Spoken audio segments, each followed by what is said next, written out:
Drama serial इश्क तुमसे हुआ के आने वाले एपिसोड बहुत ही दिलचस्प और धमाकेदार होने वाले हैं। अहमर और गुल की शादी को सिर्फ 3 साल हुए हैं, लेकिन इन 3 सालों में जितनी नफरतें पैदा हो चुकी हैं शायद अमरों में ना हो। गुल की ये दूसरी शादी है और उसका एक बेटा है। अहमर उस बच्चे को अपनाता तो है, लेकिन दिल के किसी कोने में एक ख्वाहिश दबी हुई है, काश मेरी अपनी औलाद हो। यही ख्वाहिश अहमर की माँ के लिए बहाना बन जाती है।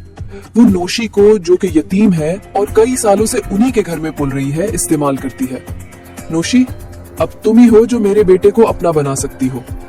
गुल तो सिर्फ अपने माजी का बोझ लेकर आई है। नोशी खामोश रहती है, लेकिन माँ के इशारों पर गुल के खिलाफ जहर घोलने लगती है। भाभी ने आपकी बात को फिर नजरअंदाज किया, ये तो रोज की बात हो गई है। अहमर रफ्ता रफ्ता अहमर के दिल में शकूक जन्म लेने लगते हैं।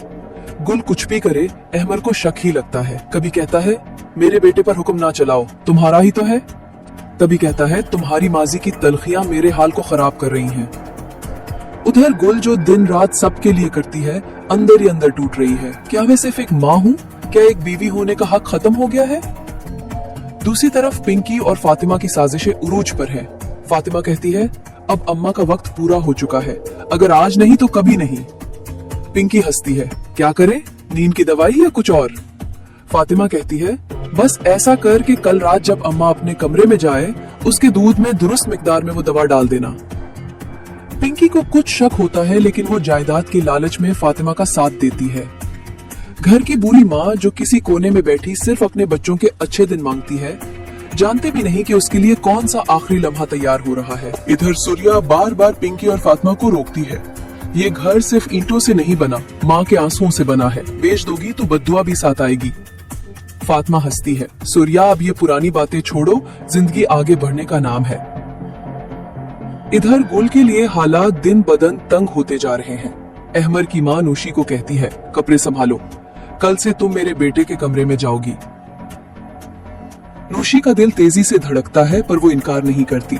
इस रात गुल सब सुन लेती है, सब कुछ। वो खामोशी से अपने बेटे को सीने से लगाकर सोचती है, मैंने इस घर के लिए सब कुर्बान किया, अब खुद को कुर्बान नहीं होने दूंगी। सुबह जब सब नाश्ता कर रहे होते हैं, गुल अपने कमरे से निकलती है, हाथ में एक लिफाफा, आंखों में आंसू और जबान पर मुकम्मल खामोशी। ये क्या है? अहमर पूछता है। तलाक के कागजात नहीं, सच की दास्तान है। गुल ने पूरे घर में लगे कैमरों से निकाली गई वीडियोस और रिकॉर्डिंग्स एक पेन ड्राइव में रखती है, जिसमें नूशी और अहमर की माँ की साजिशें साफ सुनाई देती हैं। सब सकते में आ जाते हैं। अहमर की माँ की जबान बंद हो जाती है, नूशी नजरें झुका लेती है और अहमर सर झुकाकर सिर्फ एक लफ्ज बोलता है, माफ कर दो गुल, मैं बहुत गलत था। गुल खामोशी से अपने बेटे का हाथ पकड़कर बाहर निकलती है और पीछे रह जाते हैं वो लोग जिन्होंने मोहब्बत को कमजोर